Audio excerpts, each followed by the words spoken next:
சென்னை உட்பட தமிழகத்தின் பெரும்பாலான பகுதிகளில் பெய்து வரும் கனமழையால் மக்களின் இயல்பு வாழ்க்கை பாதிக்கப்பட்டுள்ளது. சென்னை மற்றும் அதன் சுற்றுப்பகுதிகளில் நேற்று இரவு முதல் இடைவிடாமல் கனமழை பெய்து வருகிறது.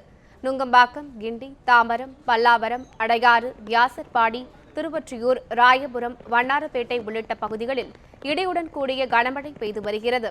இதன் காரணமாக ஆங்காங்கே சாலைகளில் மழைநீர் தேங்கியுள்ளதால் வாகன ஓட்டிகள் பெரும் சிரமத்திற்கு ஆளாகியுள்ளனர். பல இடங்களில் சாலைகளில் 2 அடிக்கும் மேல் தண்ணீர் செல்வதால் போக்குவரத்து பாதிக்கப்பட்டுள்ளது.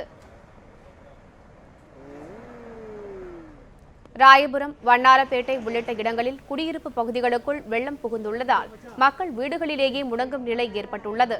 ஆங்காங்கே மின் இணைப்புகள் துண்டிக்கப்பட்டுள்ளதுடன் சாலைகளில் மரங்கள் வேரோடு சாய்ந்துள்ளன. அவற்றை அப்புறப்படுத்தும் பணியில் மாநகராட்சி ஊழியர்கள் ஈடுபட்டுள்ளனர்.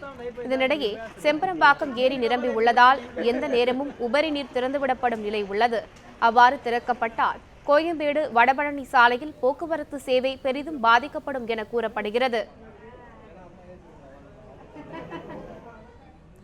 தொடர் மழையால் சென்னை, காஞ்சிபுரம், திருவள்ளூர், கடலூர், வேலூர், விழுப்புரம், நாகை, நாமக்கல், திருவண்ணாமலையில் பள்ளி, கல்லூரிகளுக்கு நாளை விடுமுறை அளிக்கப்பட்டுள்ளது.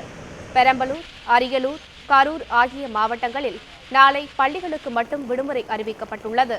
மேலும் ராமநாதபுரம் மாவட்டத்தில் பள்ளி, கல்லூரிகளுக்கு நாளையும் மற்றும் நாளை மறுநாளும் விடுமுறை விடப்பட்டுள்ளது. புதுச்சேரி மற்றும் காரைக்காலில் நாளை பள்ளி, கல்லூரிகளுக்கு விடுமுறை அறிவிக்கப்பட்டுள்ளது.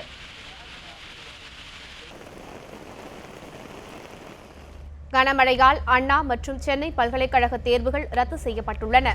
இதுபோல் அம்பேத்கர் சட்ட பல்கலைக்கழகம் மற்றும் அதன் கீழ் இயங்கும் கல்லூரிகளில் நாளை முதல் அடுத்த 3 நாட்களுக்கு நடைபெற இருந்த தேர்வுகள் தேதி குறிப்பிடாமல் ஒத்திவைக்கப்பட்டுள்ளன.